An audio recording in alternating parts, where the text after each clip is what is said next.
The young man is hoping to have a big impact on his community just by being happy.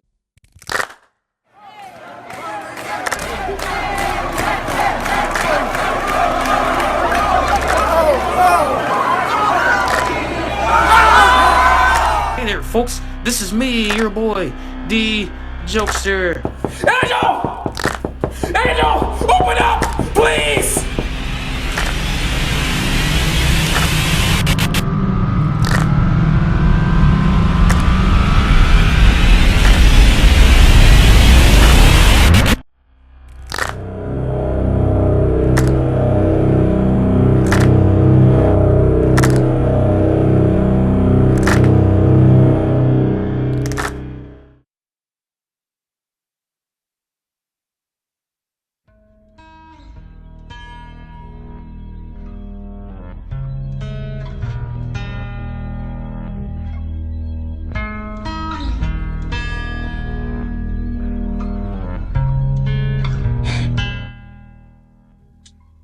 Wow.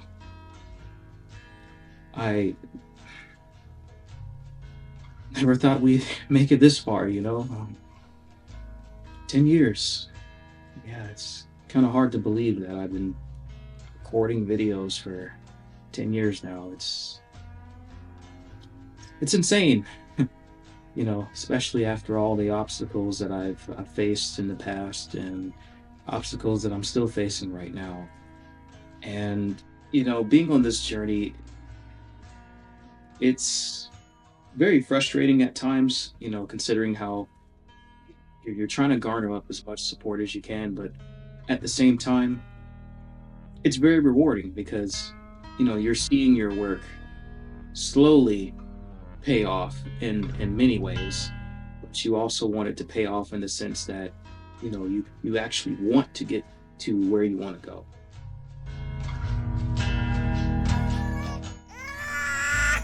Tuesday morning, May 1st, 2001, 5:10 a.m. in Savannah, Georgia.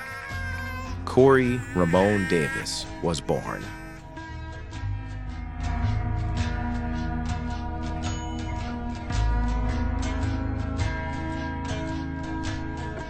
Born into a family of 4 in a decent home environment with a strong, loving, supportive family behind his back.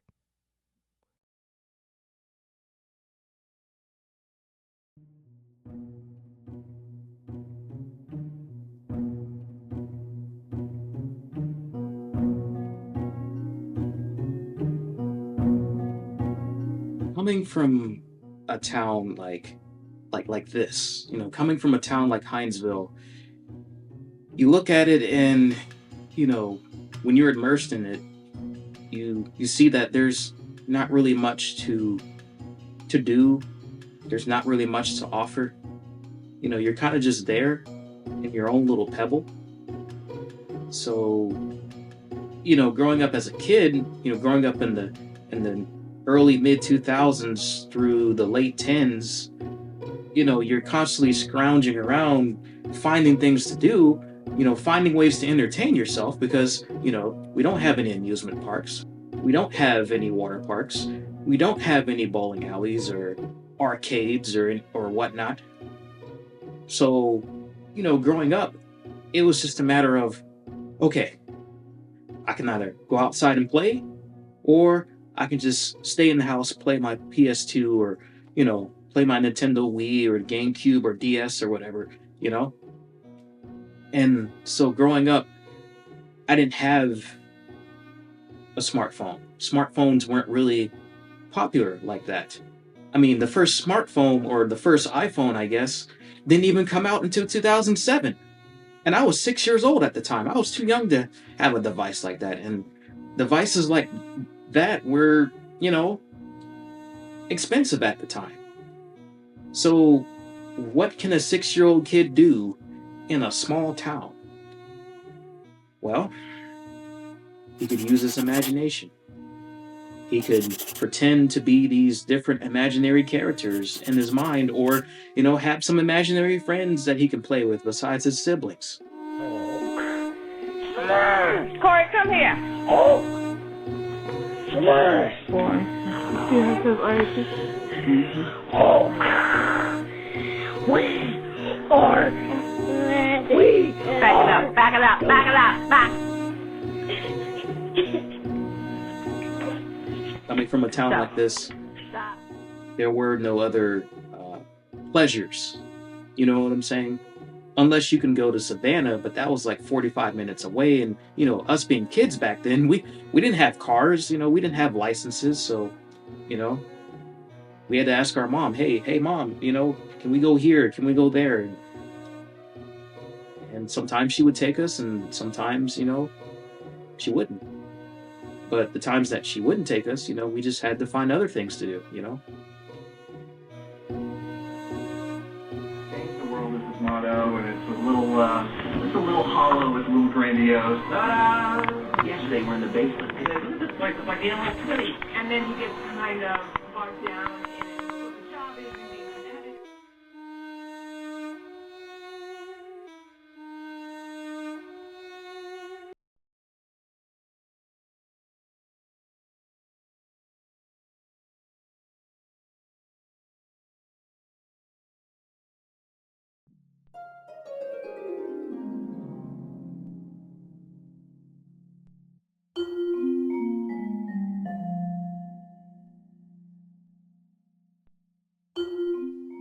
You know, the year 2007 was a very significant year for me in the sense that that was the year that I knew exactly what I wanted to do with my life, and I knew exactly who I wanted to be.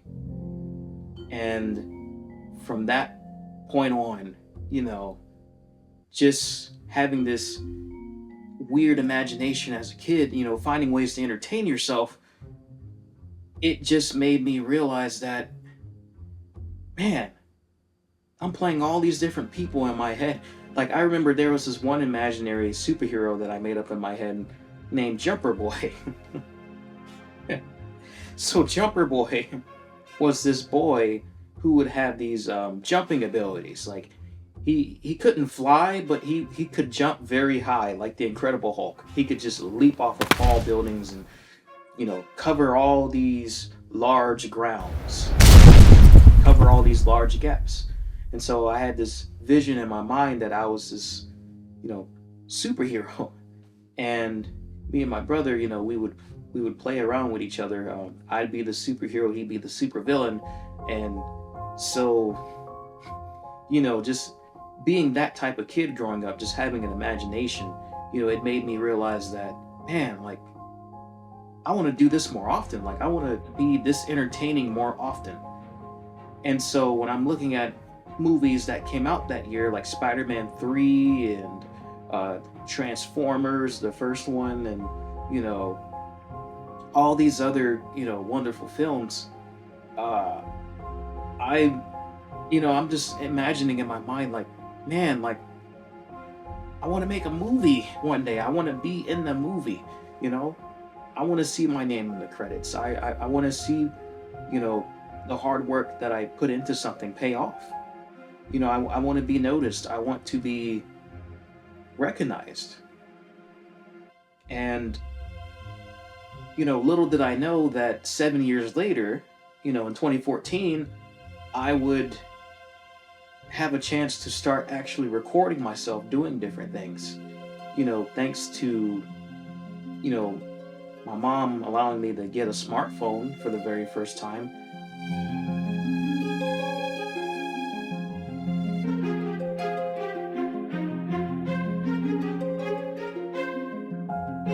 Good Times, Family Matters, The Fresh Prince of Bel-Air, Sanford and Son, Kenan and Kel, Hollywood Shuffle, Blade, and many more were all examples of Black TV shows and movies that had one thing in common. They inspired Corey to want to create. To see the many faces that looked like him appear on screen and break many barriers and show the many nuances and layers of Black culture have all inspired him to show the world that Black people are not a monolith and that they can be better than what the media wants them to be. Hey there, folks. This is me, your boy, the Jokester, and we are here for a brand new special episode of Broken Jokin'. All gloves were off. Like, just everything. Everything was up for grabs. Like, my ambitions, my imaginations, it was just all on the table at that point. Just recording, just, doing anything. Just being silly, just dancing, doing whatever. Like, just recording myself on screen.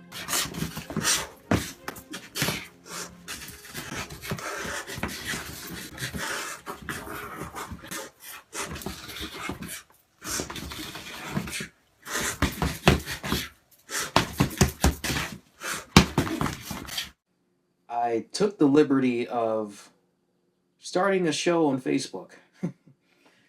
And this show was called Broken Jokin'. And I know that's a wacky name, but it was a comedy show.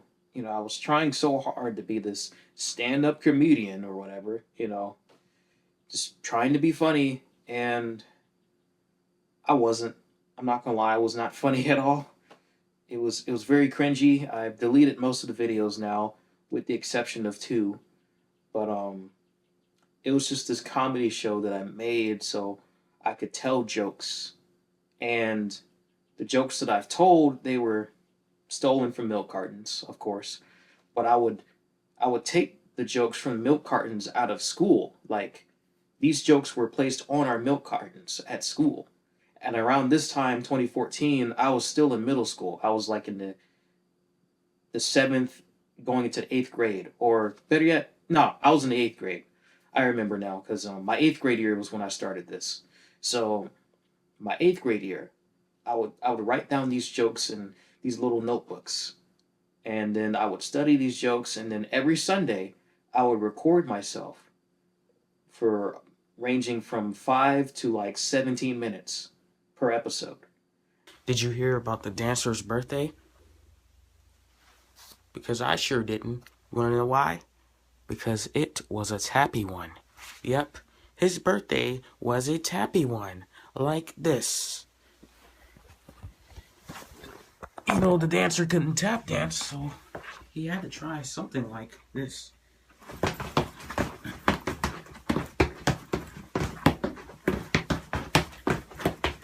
Now that was tappy. Or should I say, crappy. Ho, ho, ho, ho. Woo!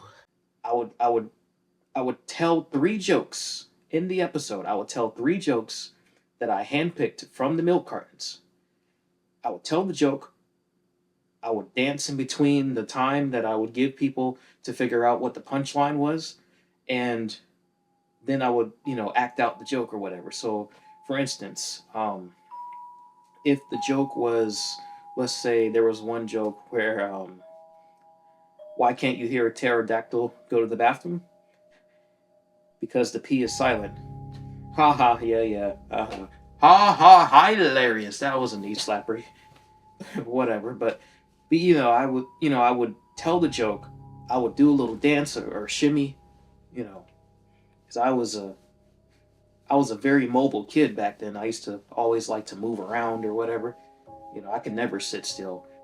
My aunt used to call me squiggly because I used to always be squirming around, just moving around. One minute I'd be here, the next minute I'd be over there, the next minute I'd be over here. I would never just keep my butt still in the seat somewhere.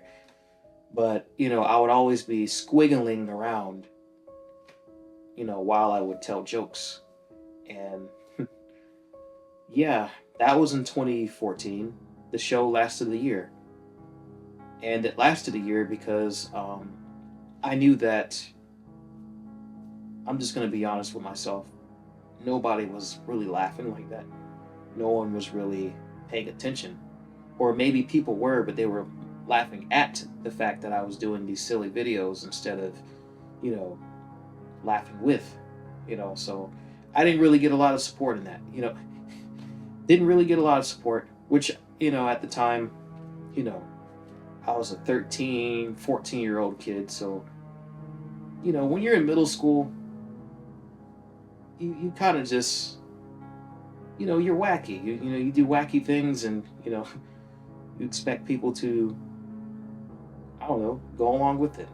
But it just wasn't the case with my peers. So, I put myself out there. I've been putting myself out there since 2014. And I've also made cartoons around that time too. That's when I started getting into more um, animation.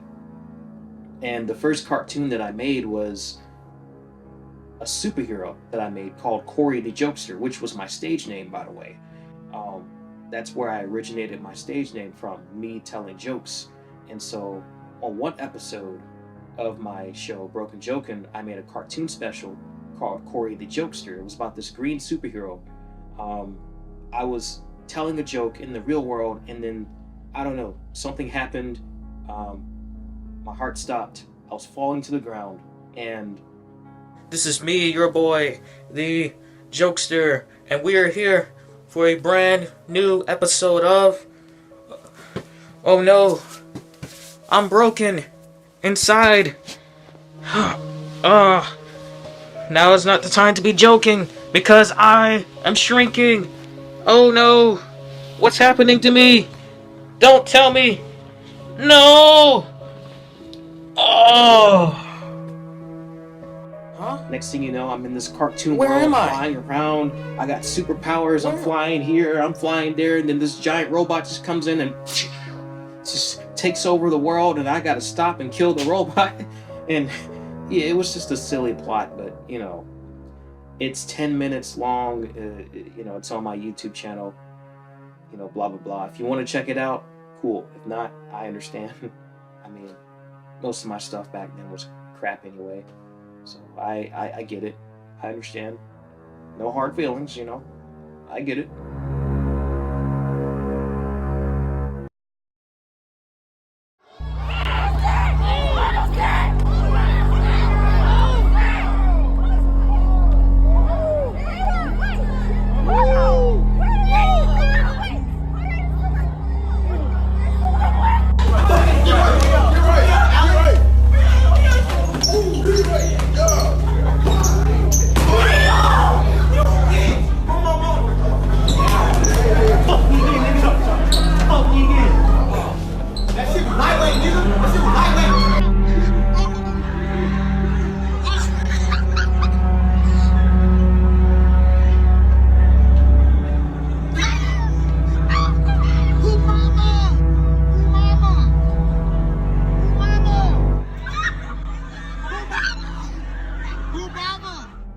Bradwell Institute, or as most call it, Brad Hell, was a high school where toxicity and chaos prevailed while peace failed.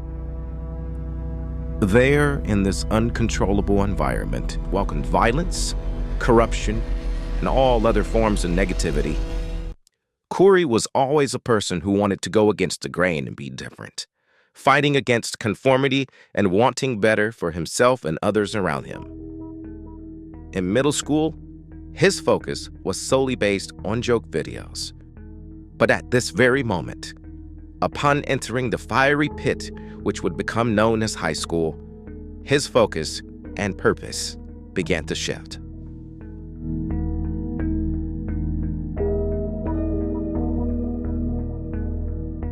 I'm done telling jokes. I'm retiring from comedy. I'm done with jokes. And all those talent shows I entered, I just don't have what it takes. I'm just gonna face the facts. I'm not funny. I'm not funny at all.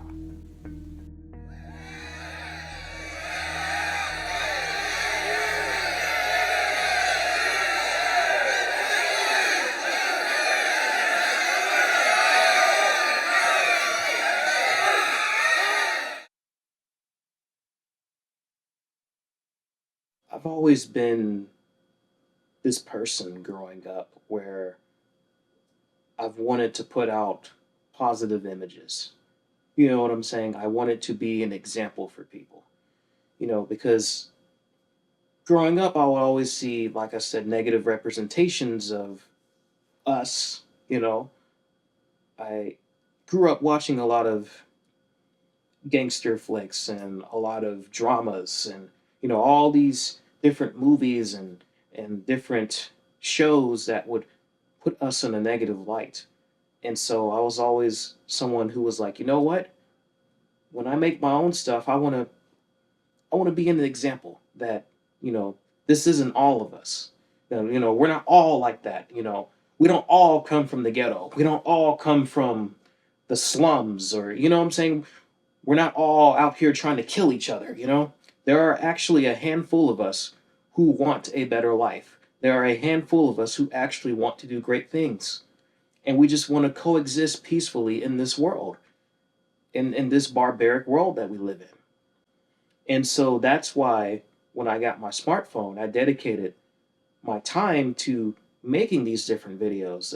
Whether they were crappy or not, I've always wanted to just make something that people weren't used to seeing, Because back then, before TikTok, there were a lot of YouTube people on, YouTube making videos. And, you had a lot of people on Vine, which, the younger kids today will never know about. Before TikTok, we had Vine. And, just watching these different videos, you could see different types of people doing different types of things. And they were doing things within their own element. And so that kind of inspired me to go out and do something within my own element. And so I looked at these, thugs and pimps and prostitutes and slaves in these movies, and I told myself, I'm not going to do that, And so I started, with the joke videos, and that didn't work out. So I just moved on to something else, which was dancing. And I've been doing dancing since 2014 as well. Like, that year is significant because I first started dancing that year. It was around field day. It was my 7th grade year. And I saw that, the way that dancing kind of brought people together. I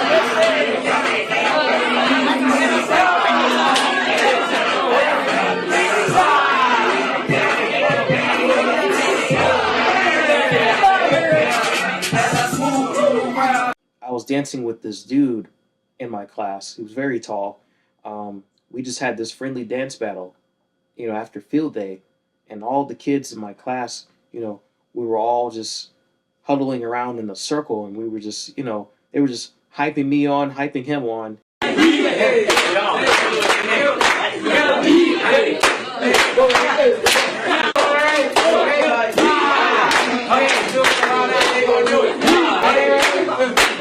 He obviously won that dance. He's a great dancer. But yeah, they were just hyping us on, and we were all just having a good time, just laughing and playing and carrying on. We were all just innocent. And I saw the potential in that. And so that was kind of like my next mission, After the whole joke thing didn't work out, the joke videos, which I've incorporated some dances, like I said, into my jokes. But since the whole joke telling gig didn't work out, I was like, you know what? I want to focus on unity. You know what I'm saying? I want to create more content to where I can actually unite people, bring them together. And yeah, why not? Why not do some silly dances, I guess? Which, I'm going to tell you, I did not know how to dance. I didn't know how to dance at all. But, I saw what it could do. I saw that it could bring people together. And so I wanted to use my craft as a way to promote more positivity and unite people and bring them together rather than, separating.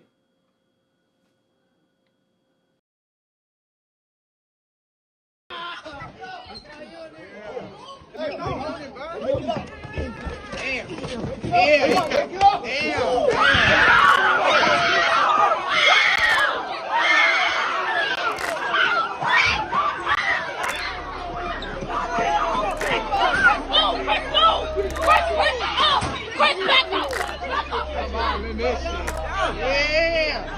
Come on.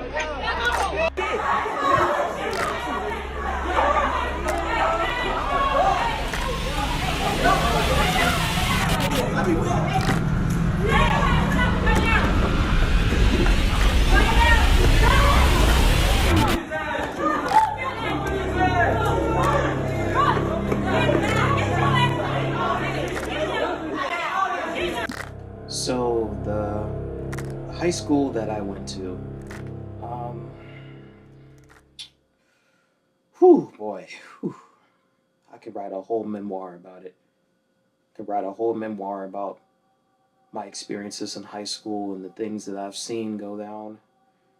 Cause yeah, that school does not have a very good reputation.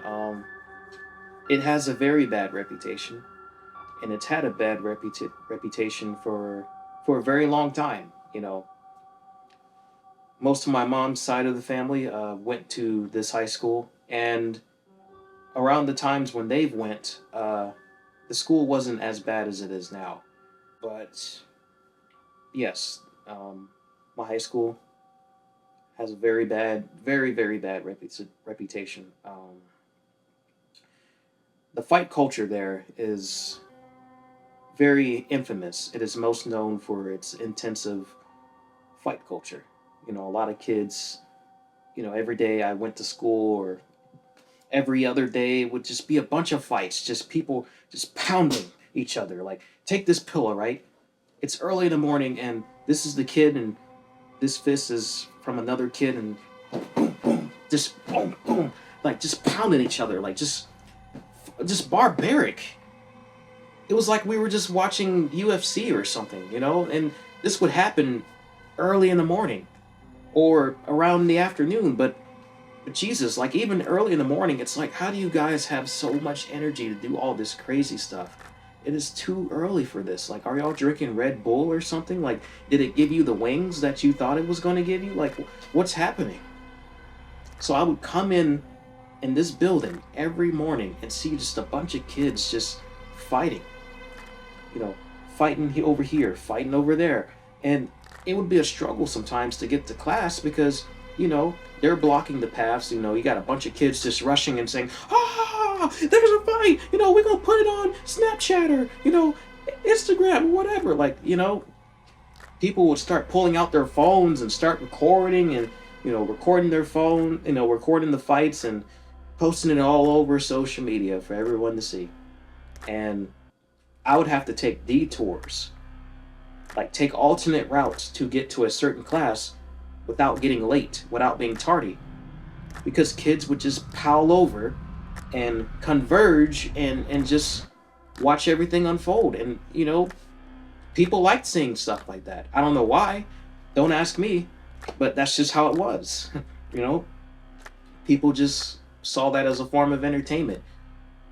And, you know, it just got to a point where I just got tired of coming to school every day and just seeing people just be barbaric and seeing people just doing all these negative things that would set us back as a community.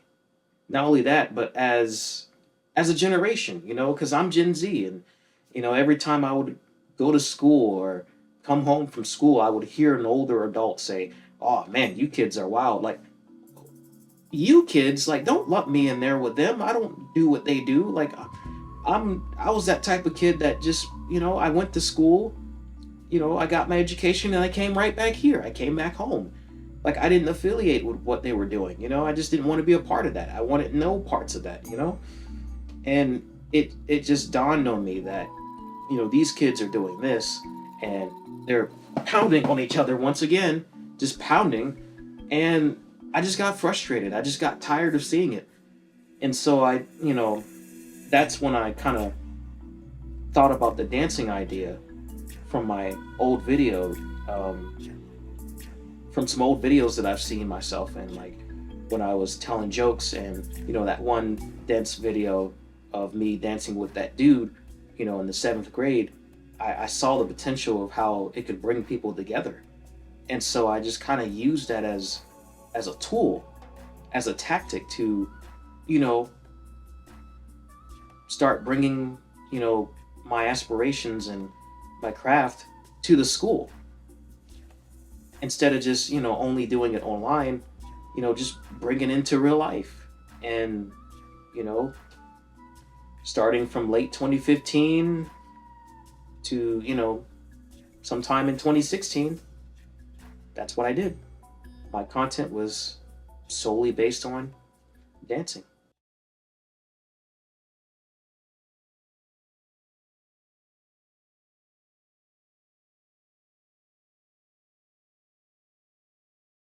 Well, a young man is hoping to have a big impact on his community just by being happy. Well, Don Lagana has tonight's WTOC Good News.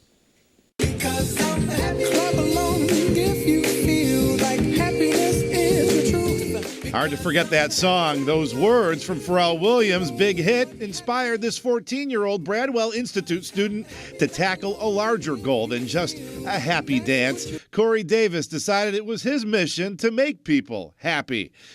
Just to get people to be happy and, just to relieve their stress from many things and stop being so caught up in what happened yesterday or what happened last year. The happy dance movement was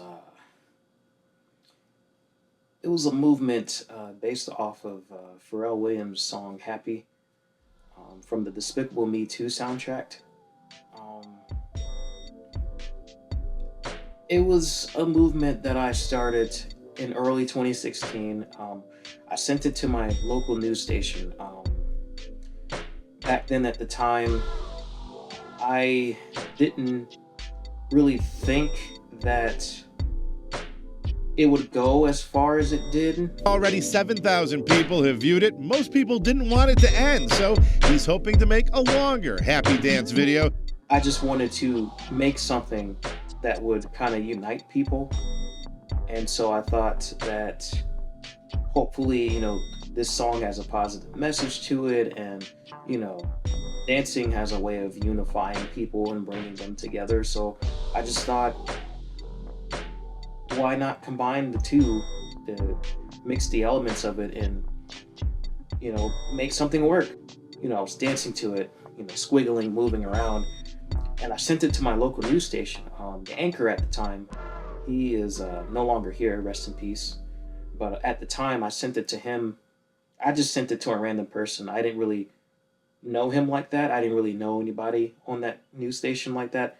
He just happened to be someone that I just randomly saw, and I just, sent it to him and wanted to see how far it would get. I was actually surprised to hear and see that he actually reached back out and he was on board with it. And so he had posted it on his Facebook page. It was the very next morning I woke up and the video had over like 1,000 views. And I'm like, huh? Like, wait, this actually happened. Like, I didn't expect it to get this far. Like, how? And it just kept on spiraling, and it just went viral. I remember that day.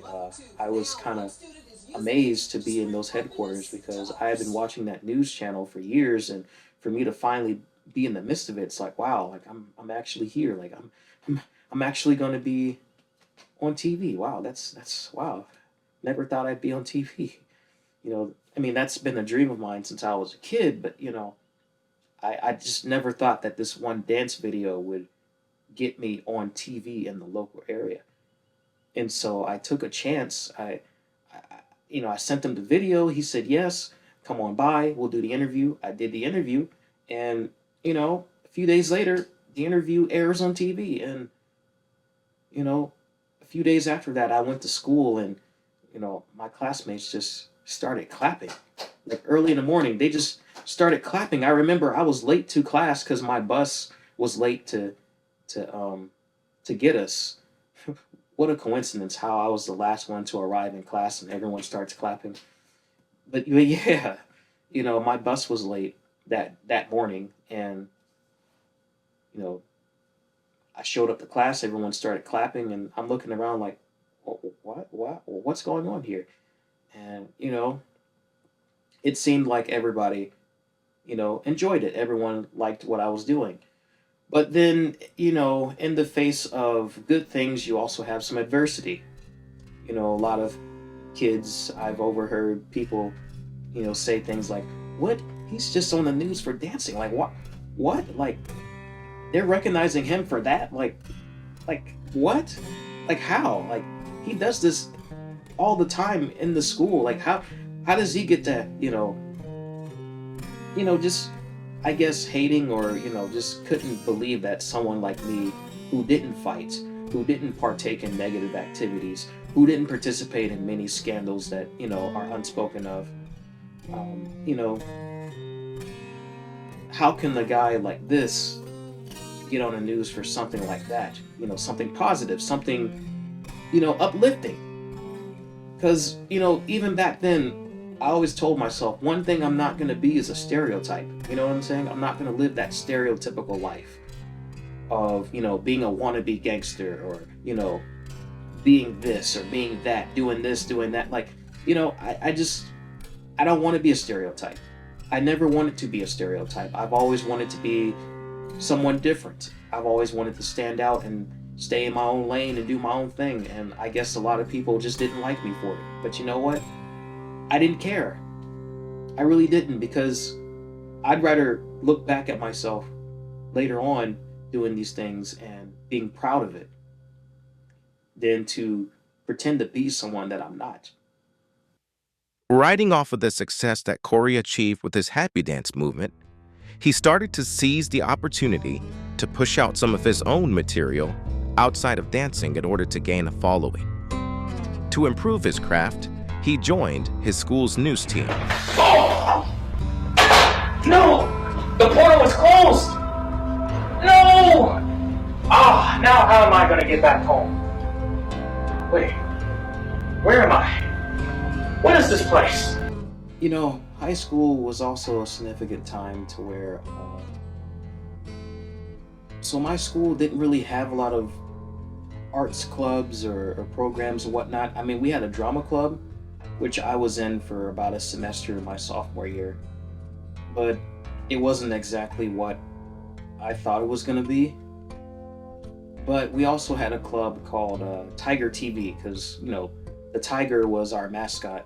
And so Tiger TV, I did this the second half of my freshman year, where it was a broadcast type of class where we would kind of make news segments for our school and, basically give the school news and talk about, what's happening around the school and what's going to be served for lunch and, all that stuff. And, being on the media team, it was kind of refreshing at the time, because to me it was just like, well, okay, we don't have a lot of artsy stuff here, so let me take advantage of this. And so within these news segments, we would also have little skits that we would have to film each week, and not every skit would make it into the final cut for the news segment. So we kind of just had to pick and choose. As a class, we would all make skits and vote on it together, who would make it into the week segment. And so one of my skits that I made was called CD Man. It was about a superhero with a blue cape. He had on shades, he had on short sleeve blue shirt, navy pants, and he had a buzz cut. And I remember doing that segment in this app called Superpower Effects. I filmed it on my phone. And we also used the little broadcast cameras that we had at school at the time.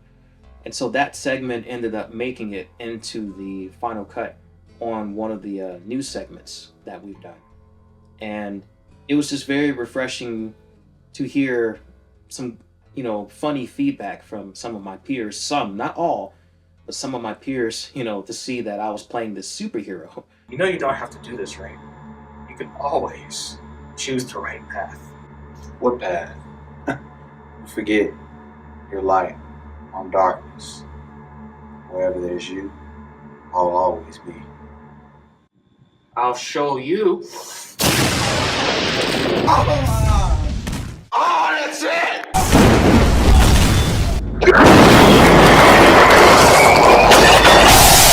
Ah!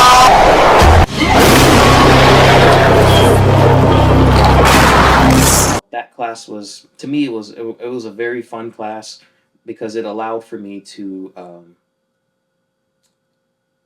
put some ideas down and work with other people in that capacity. You know, kind of put my creative endeavors to the test. And, I was an amateur at the time. And, I still consider myself an amateur today.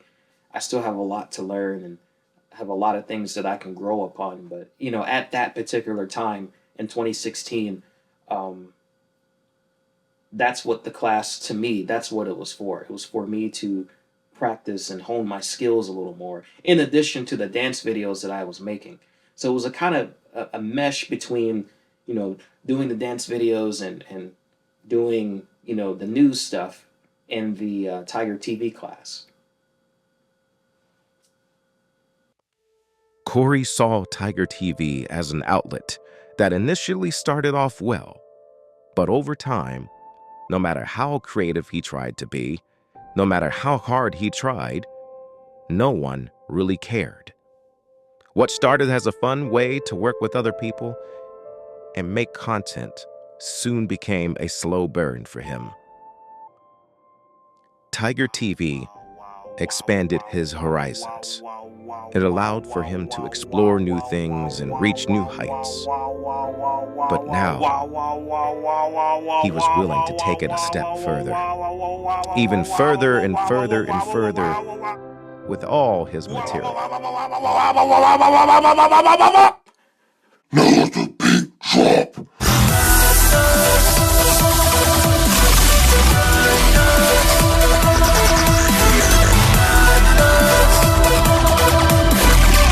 With the school still in peril, there was no room for new skits at the moment. Corey re-employed his dancing content in order to try and restore order in the school. Little did he know, however, he was beginning to develop a savior complex. A complex so big that he forgot himself along the way.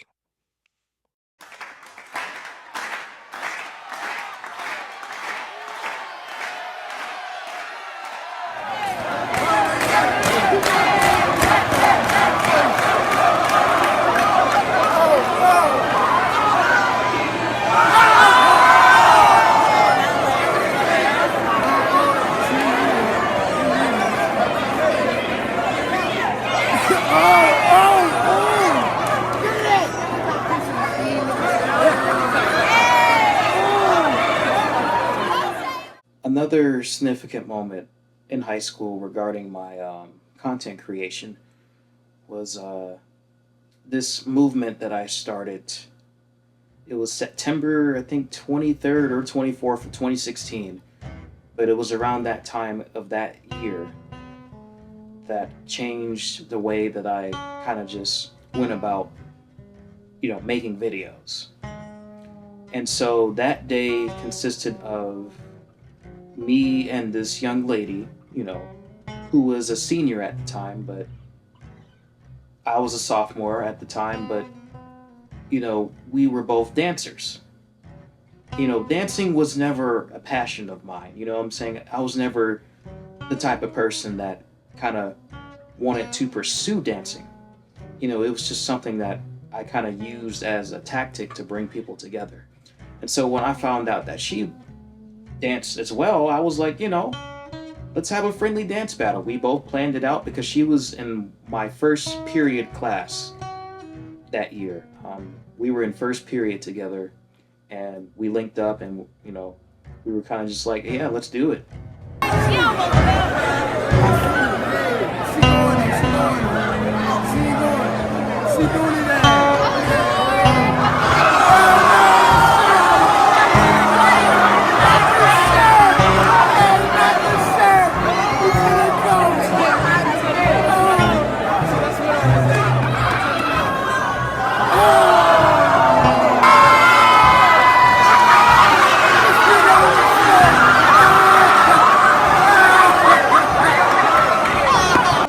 She won that battle, by the way. She killed it.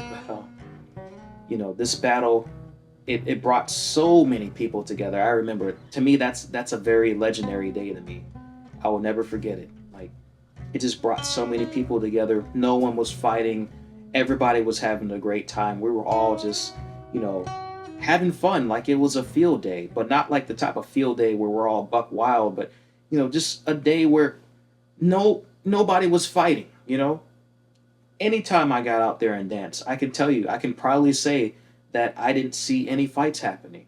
Not in my sight, you know. Maybe it happened later on that day, but not while I was dancing. And so I could just hear people right now just chanting, you know, just chanting. Yeah, hey, hey, hey, hey, you know, just chanting, you know, as I was clapping and stomping my feet and squirming around, just jumping, you know. I could just feel the energy and feel the vibe. Like it was just a very positive vibe. And then when she came in and did her thing, it was still a positive vibe, you know? And just seeing all of these students just come together to watch us, you know, it was a spectacle. It was a great moment. And you even had kids from other classes because at my school, we had different lunch periods. So we had first lunch, second lunch, and third lunch. And I was always first lunch for whatever reason. And so when it was my lunch period, when we did the dance, everybody just came out, and like people from different classes and even a few teachers here and there, they came out because they thought that they saw a fight. Shoot, even kids from ISS came out because they thought they saw a fight. But it turns out there was no fight. It was just us dancing. Some of them were disappointed because they wanted, you know, some action, you know, because some people just thrive in negativity. Some people like to see negativity. Like we're on some Jerry Springer or Maury show or whatever. But, you know, it wasn't the case. You know, with my movement, the BI Friday movement, which is what I started. It started with that. You know, every Friday at my school, and it really was an institute, but that's besides the point. But it was a movement that I created that I would dance every single Friday just to bring people together.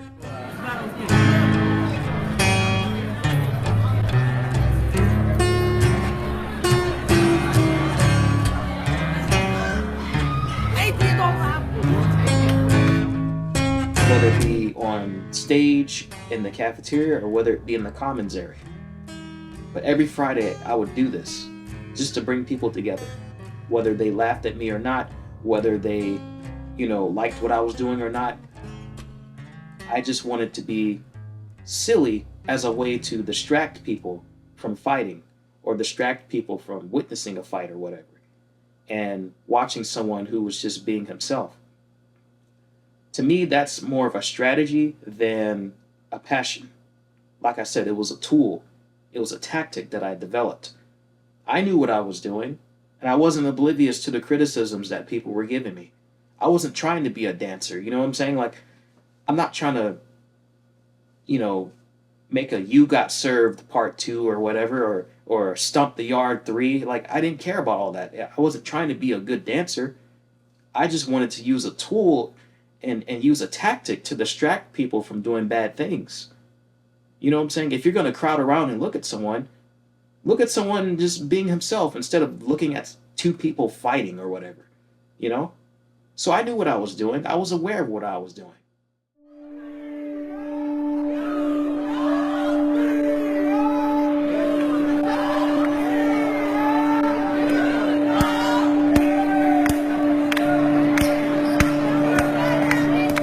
His initial motives of combating his school environment using his craft were very lofty in the beginning. It did have a strong start, but like his former joke videos, the dancing content began to decline.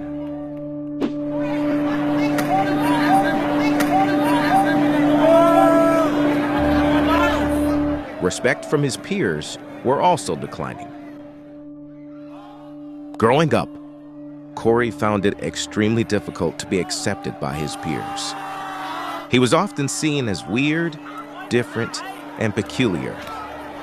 His intentions of doing good were pure, but at the same time, the lines were blurred. with Corey longing and craving external validation. You know, at first, I thought the dancing thing was working out, because, you know, moving on from that particular day in 2016, I just saw the potential in it. I saw that it could bring people together, and I thought that it was actually getting somewhere. But, over time, throughout my sophomore year and junior year, and, maybe a good chunk of the beginning of senior year, it just started to decline. Like the culture just started to decline, and the fights kept getting worse, and the people kept getting worse, and so I thought, okay, what am I doing? Like, am I the things that I'm doing, is it not enough? You know what I'm saying? Like, I'm taking pictures of the posters that I'm putting around promoting peace and positivity. I'm sharing that on my social media pages, and I'm also trying to have these dancing moments in the cafeteria. Like, did it get stale? Did it become tiring? Like, what happened? Did it become, stale? Did it become old? Did it become mundane? Was I doing the same thing over and over? And it got to a point where, people started throwing water bottles at me. People started becoming tired, And I never went home and cried about these things. I never shed a tear, during my time in high school. But it did make me upset. I was very frustrated. Irritated. Like, I wasn't sad, but I was always just angry. Like, in school, I was just, peaceful, peace-loving, positive kid who just wanted to see good things happen. But behind the scenes, I was just angry and frustrated and fed up because I just got tired of the school doing the same old thing over and over. And, the administrators, no disrespect to them, but they would always make threats and say, oh, well, if you continue the fight, you will be expelled. And those same kids would fight and they wouldn't get expelled. Like, there was no discipline, nobody would handle them. And so I thought my tactics and my ways would get them to calm down because, if they weren't going to listen to adults, I at least thought they would listen to someone within their own age bracket. But no, it didn't even work with that. And so my content creation, it started to fall down a little bit when it came to the dancing videos. And I just got so discouraged. It just reminded me of the joke videos that I used to make. Like, okay, I tried to be funny. That didn't work. I'm trying to dance and bring people together. That's starting to not work. So it's like, okay, what am I doing? Like, can I do anything right? You know what I'm saying? Like, you ever have that moment in your mind where it's like, man, can I do anything right? You know what I mean? Like, it just gets frustrating. And it just takes a toll on you. It makes you feel like you're not doing enough with yourself. It makes you feel like that, I don't know, you're just no good.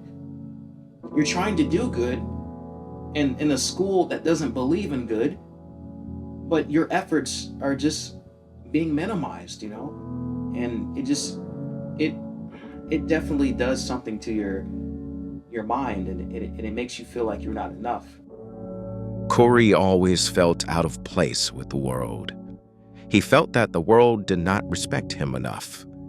He felt that no one understood him or what he wanted out of life. He felt alone.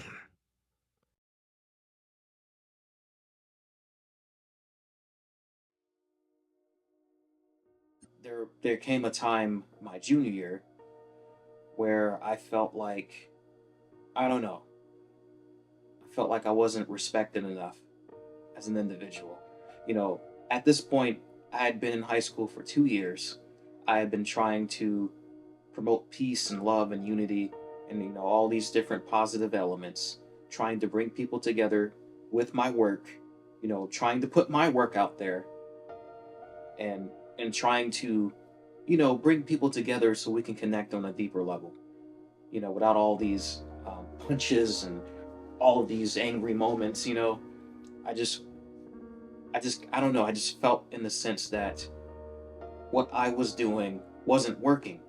Either people didn't get it or they didn't care.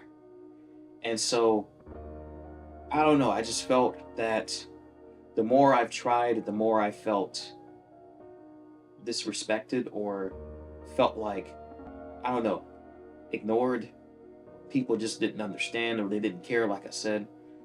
And it got to a point where I, you know,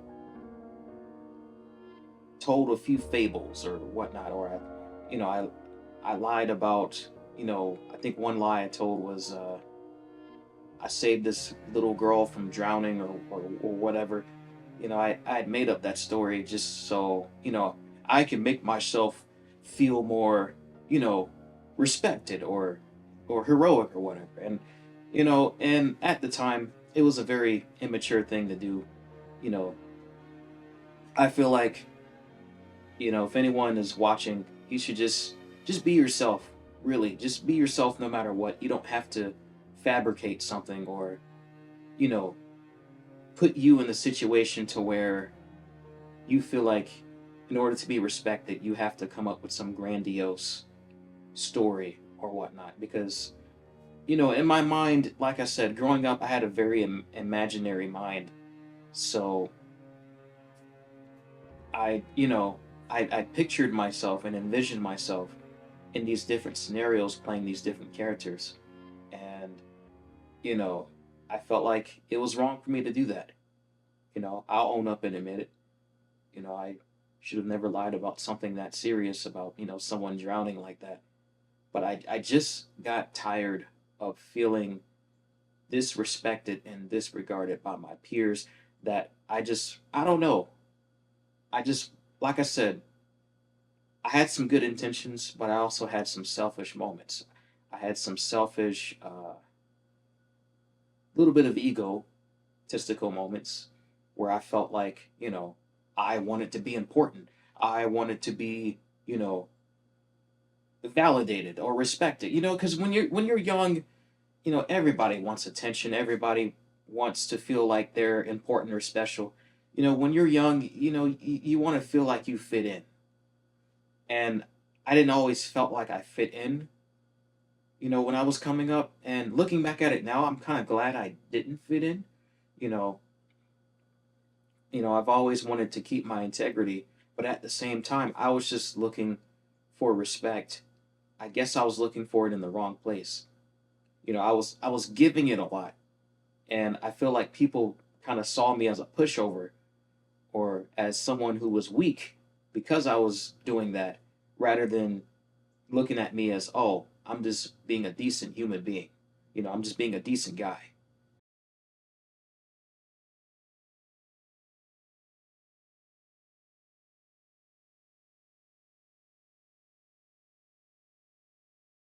Seniors, it has been an honor to serve as your class president.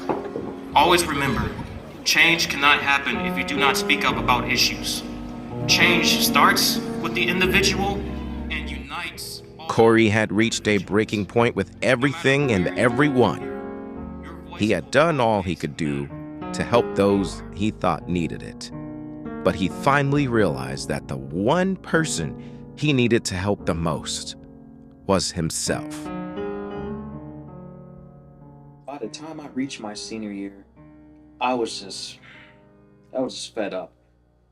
I was just fed up with my school being the way that it was, and I had to come to terms with myself that these people are never going to change, and the environment is never going to change. And why am I wasting my time using my content to try to bring people together who don't want it or who don't care about it?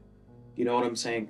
And it's kind of hard, being a creator or a filmmaker in this town, because not a lot of people are going to back it up. Not a lot of people are going to be supportive of it, besides your own family, of course, and, one special friend that I have. a friend of mine, she always supports it. But other than that, you're not really going to get that much support out here. And so I had to realize that, you know what? It's time for me to go. I can't. I don't want to waste any more time here. And so I applied to as many colleges as I possibly could senior year, and I got accepted into 6. But, the one that I chose, Clayton State University, was located 25, 30 minutes south of Atlanta. And so I had set my sights for Atlanta because I believed that Atlanta had a lot of opportunities to offer in terms of, film and communications and entertainment and all that stuff. So, once I graduated in May of 2019, I was like, you know what? Screw you guys. Screw all of you. I wish nothing but the best for you, but I'm getting out of here. I gotta go. I can't grow here in this town. And I didn't leave because of my family. You know what I'm saying? Like, my family, these are the people that I'd come back for. I'll come back for them anytime, because they've always been there for me. But I just couldn't keep myself in a town where I felt like, I was unwanted by other people, or my talents were unwanted, or, people just didn't care or they didn't recognize it that much. I mean, shoot, we have a performing arts center in this city right now that we don't even use. I mean, we use it, but we use it for everything but performing arts. I mean, sure, growing up in high school, we've had media festival events where students would create, these short videos and then submit it to, our local media festival through the schools or whatever. But that was it. That was all we had.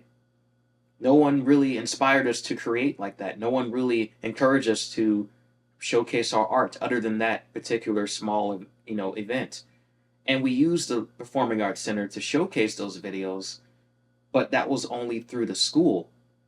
Other people in the community were not using it to their advantage, because I think that building, by the way, is school property.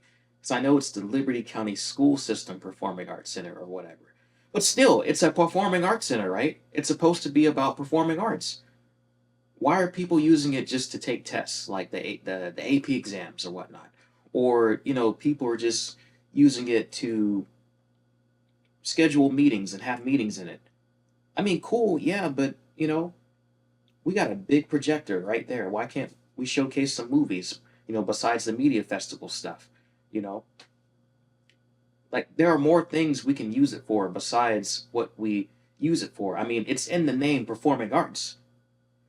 And so it got to a point where I was just like, yeah, I got to get out of here because Hinesville's not serving me. Like, there's nothing here for me, I can't thrive here. And college to me was my way out. It was my escape. It was my way to go to a different city, be around different people, explore new things and reach new heights, and, take all that stuff with me and, thrive out there, succeed, and, do what I love and do it around other people who feel the same way as me. Finding my people, finding my niche, and owning it and running with it. That was my goal. And, I did exactly that.